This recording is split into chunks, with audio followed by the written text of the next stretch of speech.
पहली बड़ी खबर, राज्यसभा में विपक्ष के भारी हंगामे के बीच पीएम मोदी का संबोधन। मोदी ने कहा, हम चुनौतियों से भागने वाले लोग नहीं हैं, हम समाधान का रास्ता ढूंढते हैं। हमारे कामों से विपक्ष का चिढ़ना स्वाभाविक है। बीजेपी लटकाने, अटकाने और भटकाने से आगे निकली। पीएम मोदी का बयान, कहा देश की अर्थनीति को विपक्ष ने अनर्थ नीति बनाया, देश की आर्थिक नीति से खिलवाड़ ना करें। मोदी ने कहा कि देश देख रहा है एक अकेला सब पर भारी। पीएम मोदी ने गांधी परिवार पर तंज कसते हुए कहा कि वो नेहरू सरनेम क्यों नहीं लगाते। नेहरू सरनेम रखने में क्या शर्मिंदगी है।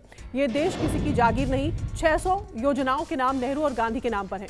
पीएम मोदी ने आम आदमी पार्टी का नाम लिए बगैर वार किया। कहा कुछ राजनीतिक पार्टियां देश को भविष्य में पीछे धकेलने का काम कर रही है। राहुल गांधी के बाद मल्लिकार्जुन खड़गे की स्पीच के कुछ हिस्से रिकॉर्ड से हटे।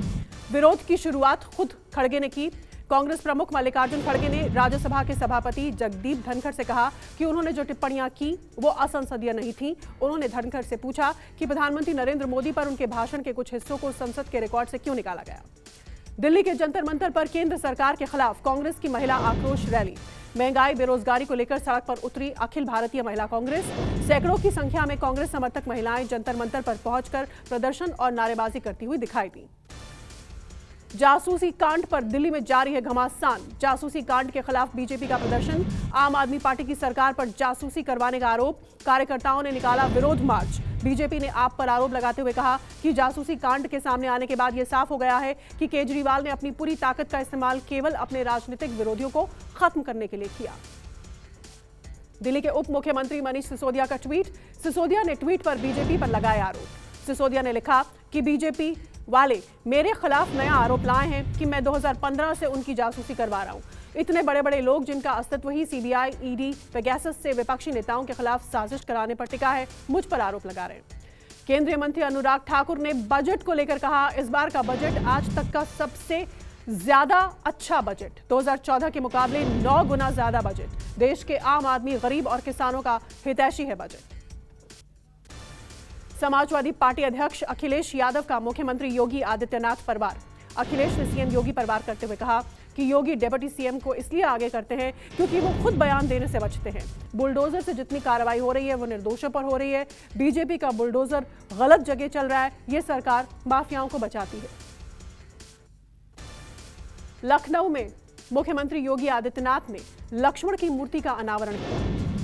योगी आदित्यनाथ और रक्षा मंत्री राजनाथ सिंह लक्ष्मण की 2 फीट ऊंची और 1200 किलो वजनी विशाल मूर्ति का उद्घाटन करते नजर आए। ये मूर्ति लखनऊ एयरपोर्ट के बाहर लगी है।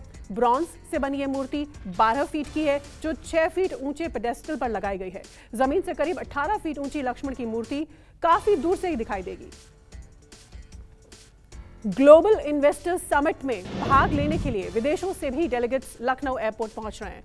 सिंगापुर के कई डेलीगेट्स लखनऊ एयरपोर्ट पहुंचे। इन्वेस्टर समिट में शामिल होने आए मेहमानों के लिए सुरक्षा के कड़े इंतजाम हैं। हिंदुजा ग्रुप के चेयरमैन प्रकाश हिंदुजा ने बताया कि इस बार इन्वेस्टर समिट में काफी ज्यादा इन्वेस्टमेंट होने की संभावना है। अमेरिका की पूर्व विदेश मंत्री हिलरी क्लिंटन वाराणसी पहुंची। इस दौरान हिलरी ने नाव में सवार होकर गंगा नदी का भ्रमण किया। इसके साथ ही विश्वनाथ धाम, सारनाथ, रामनगर का दौरा वो करेंगी।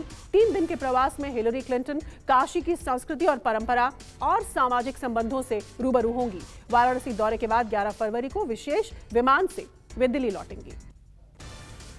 देहरादून में भर्ती घोटालों को लेकर राजधानी देहरादून में युवाओं का